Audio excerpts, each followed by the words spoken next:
Et si dans cette vie, vous pouviez accomplir tout ce que vous avez toujours voulu et que vous n'avez même pas essayé de l'atteindre parce que vous n'aviez jamais vraiment envisagé? Si tu tombes sur cette vidéo, ça veut dire que c'est le moment pour toi, le moment pour que tu commences. Ma vidéo t'a trouvé parce que c'est maintenant que tu dois le faire. Ce que tu fais, c'est ce que tu deviens. Et avec cette vidéo, je vous souhaite à tous que ça vous change tellement, que ça vous fasse tellement évoluer, que vous soyez obligés de vous représenter à nouveau, tellement vous êtes devenu une nouvelle personne. Et je dois vous prévenir, une fois que vous êtes devenu cette nouvelle version de vous-même, il n'y a pas de marche arrière possible. Impossible de revenir à l'ancienne version de vous-même. Alors, trêve de bavardage, je vais aller directement dans le vif du sujet. Vous allez vouloir travailler en silence pour que ce soit votre succès qui fasse du bruit. Une fois que vous aurez mis en œuvre tous les concepts de cette vidéo, vous allez choquer tout le monde. Vous allez même vous choquer vous-même. Mais ne soyez pas trop surpris quand ça va arriver parce que vous le méritez. Ce qui va se passer, c'est que vous allez rester très discret pendant un moment. Comme si vous prépariez une grande surprise. Vous allez réserver du temps pendant ces 60 jours pour travailler sur vous. Et je veux dire vraiment travailler sur vous. Ce qui inévitablement va vous permettre de passer au niveau supérieur. Ensuite,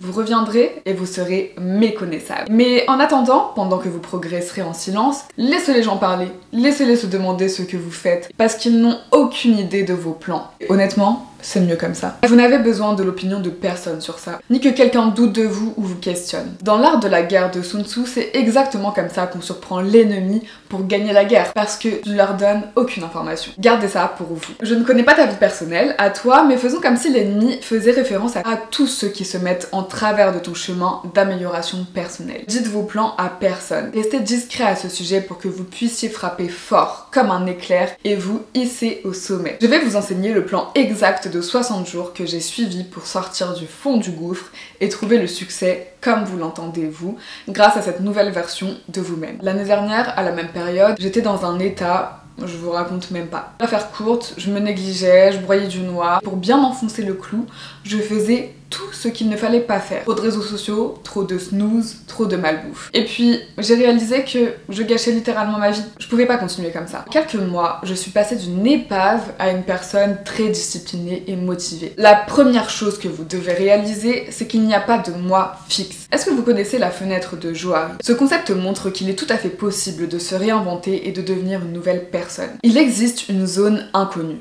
Inconnu de soi et inconnu des autres qui inclut vos talents cachés et vos potentialités inexploitées. Ce que vous êtes actuellement est juste constitué de croyances instillées par vos parents, par les gens autour de vous, par l'école, par vos amis, par la société. Par exemple, si les standards de beauté n'existaient pas, beaucoup de gens ne ressembleraient pas à ce qu'ils ressemblent aujourd'hui. Peut-être que je ne ressemblerais pas à ce que je ressemble aujourd'hui parce qu'il n'y aurait rien à imiter ou rien à suivre. Beaucoup de personnes ne feraient pas certains métiers ni certaines activités. Et ce que j'aime dans cette idée, c'est que lorsqu'il n'y a pas de moi fixe, on peut changer de moi et devenir une nouvelle version de nous qui nous semble plus authentique et qui nous rend plus heureux. Et comment on fait ça? D'abord en changeant la façon dont vous vous parlez. Vous voyez, toute votre vie, vos parents vous ont dit des choses sur vous, vos amis vous ont dit des choses sur vous. Dans votre enfance, vous avez incarné ces traits comme étant qui vous êtes. Par exemple, quand j'étais petite, on me disait que j'étais timide. Ok, j'allais même voir des psys pour enfants. Au collège, on m'appelait la muette. Maintenant, à l'âge adulte, je doute parfois de mon aisance sociale à cause de ce qu'on m'a dit dans mon enfance. Et maintenant, je me réaffirme à moi-même, non, tu n'es pas timide et tu es capable de bien t'exprimer en public. Je me le réaffirme pour changer ces croyances parce que je veux contrôler ce que je crois et je veux façonner qui je suis pour moi-même. De la même manière, quand vous étiez plus jeune et que quelqu'un vous disait que vous n'étiez pas beau ou pas belle, plus tard dans la vie, vous vous en souviendrez inconsciemment et vous vous sentirez insécure par rapport à votre apparence ou penserez que ce n'est jamais assez. Mais vous pouvez vous dire maintenant que vous pouvez maintenant vous regarder dans le miroir et dire que vous êtes la chose la plus magnifique, la plus sexy sur terre. Genre waouh, quand on vous regarde, on est subjugué. Vous pouvez vous dire ces choses et même quand vous vous dites genre oh non, j'arrive pas à y croire, je veux pas le dire.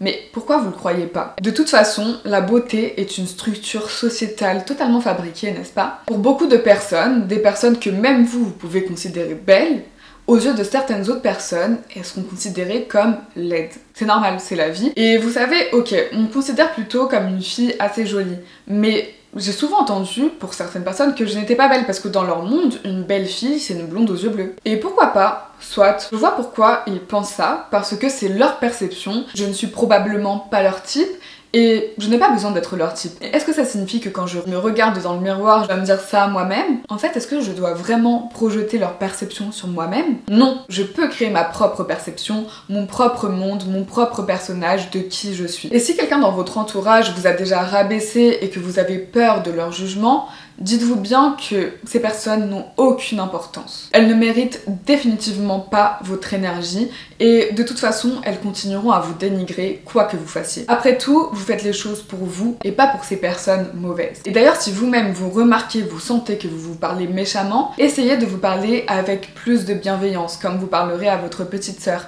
C'est hyper important et vous allez comprendre pourquoi dans quelques instants. Essayez de trouver le positif dans ce qui vous agace chez vous. Par exemple, je peux être introvertie, mais je suis aussi quelqu'un qui est à l'écoute et avec qui il est facile de parler. Et les personnes trouvent ça rassurant. Et vous, si c'est l'inverse, par exemple, vous pouvez être une personne hyper bruyante, mais en fait c'est ce qui fait votre charme. Quand quelqu'un vient vous voir, il sait qu'il n'y aura jamais de blanc. Quand vous réussissez à voir le positif chez vous, vous arrivez à définir et à devenir cette nouvelle personne qui est en fait la personne que vous êtes vraiment, mais que vous ne soupçonnez pas. C'est là que vous allez devenir plus à l'aise avec vous-même. Et c'est là aussi que vous devenez plus positif et que vous vous prenez moins au sérieux. Moi, personnellement, c'est ce qui m'a vraiment aidé à m'améliorer. Si vous êtes à l'aise avec qui vous êtes, les gens vont forcément le sentir et ils ne pourront qu'apprécier ce rebranding de votre personne. Je parle de rebranding parce que je suis en marketing et comme une marque tous les 10 ans peut changer de logo et d'identité de marque, pourquoi ne pas faire pareil? On peut changer notre identité et notre apparence. Ok, maintenant on va commencer par mon chapitre le plus important et c'est la clé pour devenir tellement sûr de vous et dans tout ce que vous faites dans la vie que vous n'avez même pas besoin de vous rebrander autant, mais plutôt d'étendre votre marque actuelle. Ça dépend de qui vous voulez devenir, alors appropriez-vous les choses que vous ne pouvez pas changer chez vous, tout en cherchant à améliorer ce qui peut l'être. C'est comme la façon dont Apple vendait initialement des ordinateurs, puis ils ont ajouté des smartphones, des tablettes, des montres et même de l'intelligence artificielle. Ils n'ont pas besoin de changer complètement qui ils sont pour vendre de nouveaux produits. Ils sont toujours Apple. Ils utilisent leur même identité de marque et de design, mais ils l'étendent aussi. Ils créent leur propre univers. Alors, créez un univers de vous-même, devenez la version idéale de vous-même et pensez profondément à ce à quoi elle ressemble, puis visualisez-la au mieux de ses capacités, à son maximum, parce que toute votre réalité dépend de ça. Ignorez votre réalité actuelle, je parle de votre monde physique, votre monde 3D, ignorez-le pendant un moment, parce que vous allez à la place vous concentrer sur le monde idéal que vous voulez créer pour vous-même. Votre interprétation de la vie est une projection, alors faites en sorte qu'elle soit vraiment bonne. Ensuite, pour l'instant, oubliez de passer à l'action. On garde ça pour plus tard. Concentrez-vous d'abord sur le changement de vos croyances, au plus profond de vous-même, celles qui sont le plus ancrées. Les personnes qui sont préoccupées par le passage à l'action, par l'action non-stop, ne réalisent pas que leur système de croyances est bien plus important que l'action, parce que c'est ce qui définit comment on voit toute notre vie. Une fois que vos croyances changent, c'est comme si un shift se produisait dans votre cerveau et vous n'aurez même plus l'impression qu'il y a quoi que ce soit d'autre à faire parce que vous verrez tout en fonction de votre nouveau concept de vous, de votre nouveau self-concept, de l'image que vous vous êtes créée. Le mot-clé ici, c'est être. Reviens toujours à qui tu es parce qu'à la fin de la journée, chaque chose est juste l'histoire que tu as décidé de vivre et la source de tout ça, c'est toi. Tu es l'auteur de ta propre biographie. Alors prenez ce pouvoir vraiment au sérieux parce que c'est votre vie et celle de personne d'autre. Une fois que vous prenez conscience de ça, c'est beaucoup plus facile de rejeter tous les mensonges ou tous les commérages que les gens disent sur vous quand vous comprenez que vous êtes la seule source et qu'il s'agit de former votre identité. Vous seul détenez la vérité sur vous-même. Vous et votre réalité, ce ne sont que le résultat de ce que vous avez accepté comme étant la vérité. Alors, une fois que vous avez fixé vos croyances dans le marbre, tout le reste suivra. N'attendez pas que la réalité se produise, la réalité attend que vous preniez les devants. Comprenez que toute votre vie est une projection de votre concept de vous ou self-concept en anglais. Qu'est-ce que ça veut dire? Qu'est-ce que c'est que le self-concept, le concept de soi? C'est tout simplement comment vous vous voyez vous-même. Ce sont les croyances sur vous et sur ce que vous pensez pouvoir atteindre, mais aussi plus généralement les croyances fondamentales avec lesquelles vous vivez au quotidien. C'est-à-dire la façon dont vous voyez le monde et en fait tout ça, ça devient votre vie. Ok, maintenant imaginez un instant que la vie est un jeu vidéo. Au début, début du jeu, votre personnage n'est pas au top. Il a les compétences de base. Peut-être qu'il est un peu lent ou qu'il n'a pas encore tous les super pouvoirs. Mais au fur et à mesure que vous avancez dans le jeu, vous l'améliorez. Vous lui donnez des armes plus puissantes. Vous lui apprenez de nouvelles compétences. Et il se transforme, il devient plus fort. Le self-concept, c'est ça. Comme si vous étiez à la fois le joueur et le personnage. Ce que vous croyez de vous-même, si vous vous voyez comme quelqu'un de capable, de fort, d'intelligent, va déterminer comment vous allez évoluer dans la vie. Plus vous croyez en vous, plus vous débloquez des niveaux dans votre propre jeu et plus vous pourrez aller plus loin. Et dans la vie, le jeu est illimité. Quand un aspect de votre self-concept change, votre réalité change. Et le monde autour de vous se transforme immédiatement. Parce que votre vision de tout va changer. Par exemple, une personne peu sûre d'elle interprète tout de manière insécure. Et cette identité crée encore plus d'insécurité. Comme c'est comme ça qu'elle se voit, les suppositions et les pensées qui en découlent se produisent également naturellement. Parce qu'elle est insécure, elle dira des choses qu'une personne insécure dirait. Et elle ferait des choses qu'une personne insécure ferait aussi. Elle va se dire des choses comme par exemple « Je ne crois pas que cette personne va garder son succès » ou « Je ne crois pas que je mérite d'avoir ce genre de relation ». Elle va constamment se saboter elle-même et même les autres autour d'elle. Et c'est simplement le résultat d'être une personne insécure. Mais si elle change cette partie d'elle-même, si elle arrête de se mettre constamment des obstacles, alors elle va arrêter de se concentrer sur la question de savoir si les autres méritent le succès ou si elle mérite le meilleur des copains. Et tout ça, c'est juste des exemples, mais je suis sûre que vous-même, vous avez des exemples parmi les personnes que vous connaissez. Changez votre self-concept et votre perception de tout ce qui vous entoure changera automatiquement. Là, actuellement, vous êtes en train de créer votre réalité physique actuelle. On est dans une sorte de simulation et vous la créez constamment en temps réel à travers vos sentiments, à travers chaque pensée que vous avez, ce que vous croyez et comment vous vous sentez par rapport à vous-même. Mais je dois vous dire quelque chose. Vous pouvez ressentir ce que vous ressentez, mais vous n'avez pas à l'accepter comme étant la vérité. C'est choquant, non? Personnellement, j'écoute plus mes sentiments. Ou en tout cas, j'écoute plus mes pensées, parce que ce sont les pensées qui créent les émotions. Et mes pensées ne sont pas forcément vraies. Donc, je n'écoute plus vraiment mes sentiments.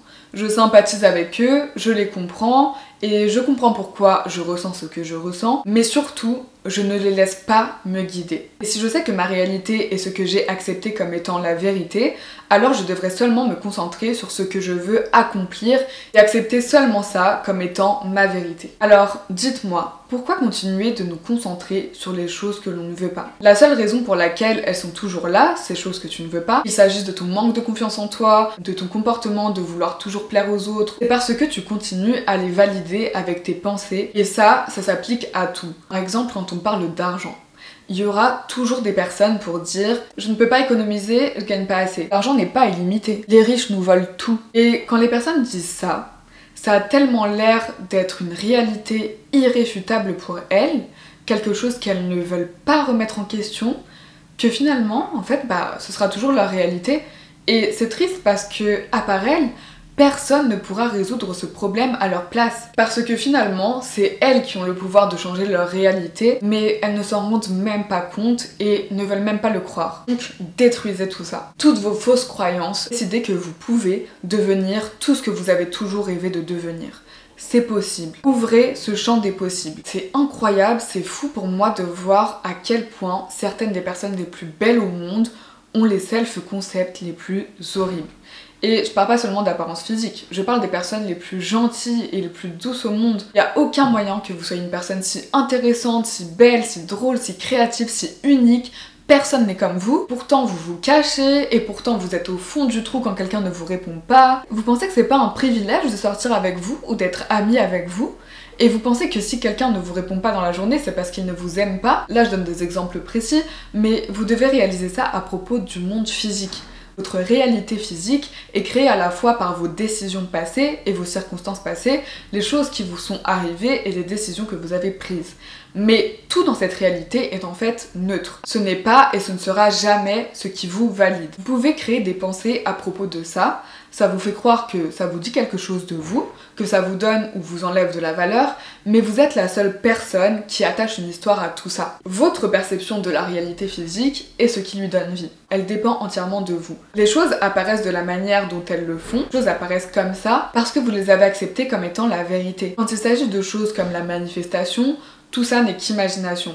Quand vous incarnez l'état, la sensation de votre souhait déjà réalisé, vous manifestez instantanément votre désir dans votre imagination et c'est ce qui le rend réel. Le cerveau ne fait pas la différence entre la réalité et votre imagination. Et en fait c'est pour ça qu'il n'est pas nécessaire de vous convaincre que vous l'avez dans la réalité physique, parce que quand vous vous concentrez sur votre imagination, c'est ce qui vous mènera à vos objectifs. Si vous l'avez dans votre imagination, le monde physique se pliera à vous et il vous enverra tout en retour. L'ironie dans tout ça, c'est que le monde en 3D, votre réalité physique, commencera à vous donner tout ce que vous voulez instantanément dès que vous cesserez de vous acharner et dès que vous cesserez de vous concentrer sur votre réalité actuelle. Ça inclut toutes vos pensées négatives sur vous-même comme « Je mérite pas ça, je suis pas assez bon pour ça, j'ai pas encore ça dans ma vie » ou « Non, je ne suis pas assez ». Si vous l'êtes, avant même de parler de discipline, n'ayez jamais peur de commencer quoi que ce soit. Il n'y a aucune raison d'avoir peur parce que c'est seulement vous qui créez cette peur et tout le monde a déjà dit quelque chose de gênant. Et souvent il vaut mieux ça que ne rien dire du tout. Tout le monde a fait des erreurs et ça ne devrait pas vous effrayer au point de devenir un ermite et de ne rien faire de votre vie. Prenez des risques calculés, ce qui veut dire que quand vous vous lancez dans quelque chose, assurez-vous que les avantages l'emportent sur les inconvénients. Aussi, écoutez votre intuition, écoutez votre cœur. Est-ce que vous regretterez de ne pas l'avoir fait ou simplement de ne pas l'avoir tenté? On a beau le dire et le répéter, c'est un peu cliché maintenant, mais la vie est trop courte et il n'y a vraiment aucune raison de se retenir sur quoi que ce soit. Ne vous prenez jamais trop au sérieux. Après tout, rappelez qu'on est des choses vivantes posées sur un rocher qui tourne sur lui-même. Plus c'est sérieux, vous devez vous prendre au sérieux. La personne qui vous plaît tant, qui vous intéresse tant, est probablement aussi stressée que vous. C'est plus facile à dire qu'à faire, mais rien qu'en vous exposant et en faisant le premier pas pour faire quoi que ce soit, vous faites beaucoup mieux que 90% des personnes qui ont peur d'essayer. Et soyons honnêtes, une fois que vous commencez, vous devez avoir de la discipline. Et la discipline est vraiment une affaire d'habitude et d'amour de soi. C'est vraiment ce que c'est. La discipline est ce qui vous portera même quand vous n'en aurez pas l'envie. Vous êtes le joueur. Et chaque fois que vous choisissez la discipline, vous gagnez cette journée. Et jour après jour, vous la renforcez petit à petit. Mais vous ne pouvez pas l'avoir si vous ne changez pas mentalement et intérieurement. Parfois, vous devez simplement arrêter de vous apitoyer sur votre sort, peu importe ce qu'il vous manque, tout le monde manque de quelque chose, et alors, dites-vous que tout ne peut pas être parfait à 100%, toutes les conditions ne peuvent pas être réunies tout le temps. Donc, stoppez cette mentalité de victime, optez pour la mentalité du conquérant, et alignez-vous intérieurement pour pouvoir avancer et vous concentrer sur la discipline. Après avoir lu plein de livres sur les habitudes, notamment les 7 habitudes de ceux qui réussissent tout ce qu'ils entreprennent et Atomic Habits, ça m'a totalement convaincue et ça m'a convaincue d'une chose. Le progrès incrémental, l'effet cumulatif, c'est ça qui fonctionne. Donc oubliez tous ces sauts quantiques magiques qui résolvent tout du jour au lendemain. La seule solution instantanée, c'est votre self-concept, c'est votre image de vous. C'est ça le vrai saut quantique. Tout le reste, c'est du vent. Si vous attendez la motivation pour vous lancer, arrêtez. Elle est trop capricieuse. La motivation peut être bonne si elle est déjà là, et elle doit pas être la base entière des habitudes que vous créez. Parce que la motivation ne dure pas. Et elle sera sûrement pas là pour vous tous les jours. Et quand elle disparaît, vous perdez aussi toutes les habitudes que vous aviez construites sur cette base. Alors construisez des habitudes basées sur la discipline et la volonté. En fait, la clé n'est pas de se dire « Je vais faire 30 minutes de sport chaque jour parce que je vais être en bonne santé », mais plutôt de se dire « Je vais me discipliner à faire du sport tous les jours parce que c'est simplement qui je suis et c'est mon objectif ». Et parce que j'ai un objectif, j'ai aussi suffisamment de volonté pour toujours le faire quoi qu'il se passe. Quels que soient vos objectifs, faites en sorte que la seule manière d'échouer soit de ne rien faire.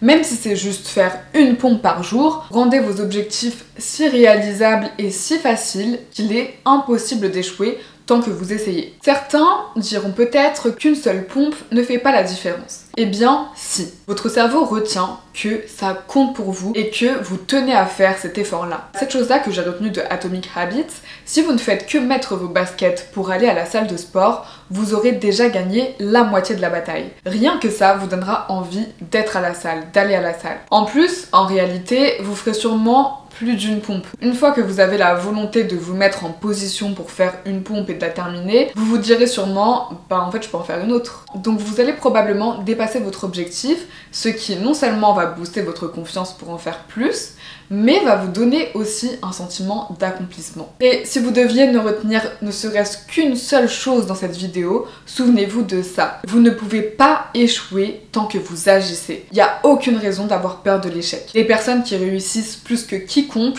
ont échoué plus que quiconque. Grand secret, je suis moi-même une perdante. Je perds beaucoup. Mais ce qui compte, et la seule chose qui compte, c'est que je gagne beaucoup plus que je ne perds. Bien sûr, dans ce parcours de réinvention de soi, je considère énormément la façon dont notre cerveau cerveau peut influencer notre progression personnelle. Beaucoup de personnes pensent que la dopamine est l'hormone du plaisir. Mais en réalité, il s'agit davantage de la volonté, de la façon dont votre corps crée cette motivation et tout ça devient un désir. C'est bien beau, mais que se passerait-il si vous pouviez utiliser cette dopamine à votre avantage pour atteindre vos objectifs? Et ça, c'est très simple. Imaginez que vous avez un cerveau avec un instinct animal. Parce que finalement, c'est le cas. Notre cerveau évolue très lentement, beaucoup plus lentement que l'évolution de notre société. Donc, imaginez que vous avez un cerveau animal. Rendez les plaisirs, tout ce que vous voulez faire, tout ce qui vous écarte du droit chemin, moins attrayant, moins attractif, pour que vous ayez moins de dopamine à leur égard. En fait, essayez de trouver des moyens qui vont vous faire détester faire ces choses. Et ensuite, faites en sorte que les choses que vous voulez faire davantage deviennent plus attractives pour vous, pour que vous puissiez faire davantage de ce que vous aimez et de ce qui est bon pour vous. Donc la théorie, elle est simple. Mais il y a beaucoup de choses qu'on fait tous constamment de manière inconsciente qui nous captivent, comme les réseaux sociaux ou le fait d'être connecté en permanence. L'exposition continue à des niveaux élevés de dopamine se produit par exemple lorsqu'on va jouer à un jeu vidéo pendant 12 heures d'affilée, ce qui in fine entraîne une diminution des récepteurs de la dopamine et donc une baisse de la motivation, une moins bonne concentration ainsi qu'une diminution de la vivacité d'esprit et de la rapidité de la pensée. En fait, vous devenez littéralement plus insensible, plus bête et plus lent.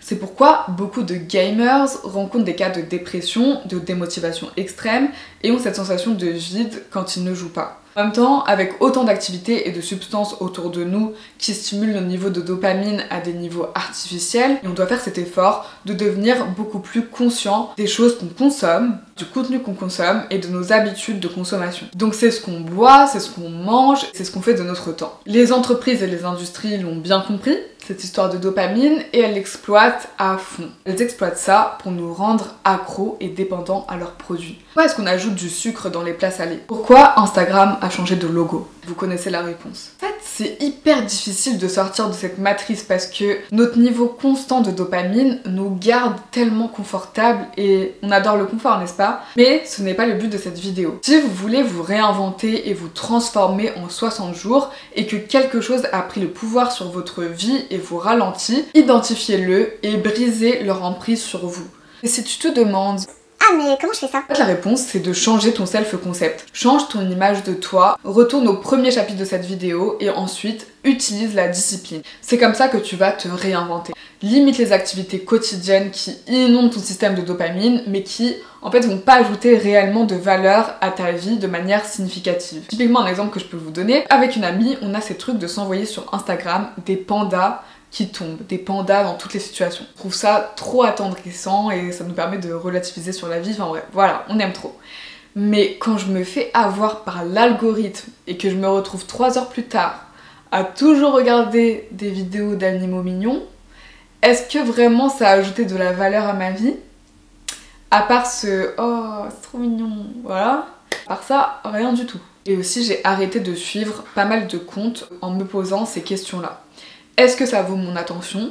Qu'est-ce que ça m'apporte? Et est-ce que ça en vaut la peine? Aussi, autre chose, si vos amis vous proposent de sortir alors que vous aviez prévu de travailler sur vos objectifs et sur vous cette semaine, dites à ses amis « désolée, j'ai besoin de passer du temps seule cette semaine, je veux vraiment me reprendre en main et je veux me concentrer sur moi. » Et s'ils tiennent vraiment à vous, ils vous soutiendront. Ils vous diront ah bah d'accord, je comprends, y a pas de souci. Si c'est des vrais amis, ils vous soutiendront dans tous les cas. En faisant des petits pas comme ça, vous allez progressivement revenir à un équilibre plus naturel des récepteurs de la dopamine. Ce qui vous permettra de vous concentrer beaucoup plus facilement sur d'autres tâches comme lire ou apprendre à jouer d'un instrument, des choses qui comptent vraiment pour vous. Et si on remplaçait nos dépendances à la dopamine par des moments de flow? En fait, le flow, c'est quasiment une forme de méditation où en fait tu fais quelque chose et tu es tellement absorbé par ce que tu fais que tu passes des heures à travailler passionnément dessus. Donc ça peut être la peinture, ça peut être l'écriture, mais en fait c'est le genre de choses où le temps ne compte plus et où tu ne peux pas t'arrêter tant que ce n'est pas fini. Et ce concept, le concept de flow, il transforme tout. Dans le livre Flow, la psychologie de l'expérience optimale, l'auteur insiste vraiment sur l'importance d'avoir des défis spécifiques pour nous-mêmes qui correspondent à nos compétences et à ce qu'on veut. Il souligne aussi la différence entre les choses qui donnent du plaisir et celles qui donnent réellement de la satisfaction. En fait, le plaisir, c'est très éphémère, c'est facile à obtenir et à perdre, mais il est très superficiel et il nous apporte pas de valeur réelle. Par exemple, manger un gâteau au chocolat. En revanche, la satisfaction, c'est ce qui va nous aider à grandir, c'est ce qui va nous donner de la joie, c'est ce qui va nous donner un but. Par exemple, apprendre à peindre. Et ces temps-ci, je remplis mes journées, hormis le travail que j'ai au bureau, avec des activités comme la lecture, la création de vidéos YouTube, le sport, le dessin, et tout ça devient mon expérience de flow. Et évidemment, pour se mettre dans l'état de flow, il faut couper toutes les notifications. Parce que sinon ça nous coupe de notre élan dans le flow. Moi aussi je sens que j'ai besoin d'un nouveau départ, je vais commencer un nouveau journal. Ces derniers mois, en fait j'en avais pas, et je sens que quand j'écris pas, en fait ma vie elle se disperse et que je perds de vue mes objectifs. Donc là, nouveau départ, nouveau nous, nouveau journal, on part sur de nouvelles bases. En fait chaque jour ce que je vais faire c'est que je vais écrire mes objectifs, comment je me sens et je vais écrire mes gratitudes. Donc ce journal il est trop bien pour ça. Surtout la magie opère quand je vais lister toutes les activités positives que j'ai faites. Et en fait je crois en la loi de l'attraction. Donc je note seulement le positif pour attirer encore plus de positif. En fait le cerveau il est déjà assez fort pour amplifier le négatif, donc on va pas jouer sur ça nous aussi. Même une seule minute de journaling par jour vous aidera à atteindre vos objectifs. Même si c'est sur un petit carnet de rien du tout, l'application Notes de votre téléphone ou toute autre application de journaling. Donc si vous êtes coincé dans votre routine, sachez que le changement est possible. Vous devez juste conscientiser ce que vous voulez de vous, puis conscientiser vos actions pour les réaligner avec votre nouveau vous. Si vous travaillez sur de petites étapes de manière constante, ça peut vous emmener très loin au final. Mais si vous n'avez aucune volonté, ou même juste une petite motivation pour commencer et avancer, c'est sûr que vous ne pourrez pas avoir de discipline. Quand les gens disent soyez discipliné, ça veut dire adopter un état d'esprit qui fait que même quand les choses sont inconfortables ou difficiles, tu continues quand même à suivre le mouvement, à agir et à t'en tenir au plan. Mais le problème avec ça, c'est que ça nécessite généralement un peu de motivation ou d'incitation pour continuer. C'est un peu le côté négatif et j'espère que vous pourrez comprendre ce que je veux dire, mais je me souviens quand je me sentais au plus bas l'année dernière, en fait j'étais quelqu'un avant de très discipliné qui se levait tous les jours à 6 heures pour faire son sport pendant 1 heure et je suis passée de ça à une personne qui n'avait littéralement aucune motivation ou volonté même pour sortir du lit le matin. Et j'avais absolument aucune incitation, ni motivation, ni même la capacité de progresser. Peu importe combien de fois je pouvais me répéter que je devais retrouver cette discipline. Pour une personne qui est chroniquement déprimée ou épuisée, simplement dire deviens plus discipliné, ça fonctionnera peut-être pas toujours. Donc ce conseil est hyper important et intéressant et il fonctionnera sûrement pour beaucoup. Mais en fait je réalise que tout ne fonctionne pas chez tout le monde. La réalité en fait elle est très nuancée et les choses sont généralement un peu plus compliquées que juste des phrases accrocheuses, des hooks qu'on peut voir partout ou des conseils de développement personnel bateau. En fait pour tout vous dire, il y a un concept dans Atomic Habits avec lequel je suis pas du tout d'accord, c'est le conseil de montrer de la constance même dans les mauvais jours. Et en fait, imaginons qu'on traverse une crise existentielle ou une dépression et tout ce qu'on peut faire, c'est juste dormir et rien faire. Est-ce que vous pensez vraiment que vous pourriez avancer avec la seule force de la volonté et de la discipline dans ces cas-là? Personnellement, je ne pense pas. Et donc parfois, la seule solution, c'est de consulter un professionnel qui soit capable de nous aiguiller de façon personnalisée, comme un psy, un psychiatre, un psychologue. Donc voilà, ça c'était une parenthèse, mais la discipline, c'est ce sur quoi on va vraiment se reposer quand notre motivation nous fait défaut. Tout changement radical du type demain je deviens une personne hyper sportive ne durera pas éternellement. Le changement doit être construit sur l'élan et sur le but et il doit être entretenu par la discipline. Le secret pour obtenir cet élan et cette discipline, c'est d'avoir de la patience et d'être plus gentil avec soi-même. Vous faites les choses pour vous parce que vous savez que c'est bon pour vous et parce que vous vous aimez.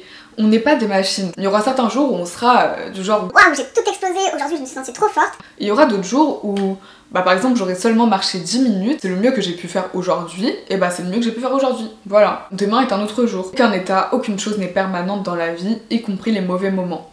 Mais pour atteindre tes objectifs et réussir à te réinventer, tu auras besoin de former des habitudes grâce à la discipline.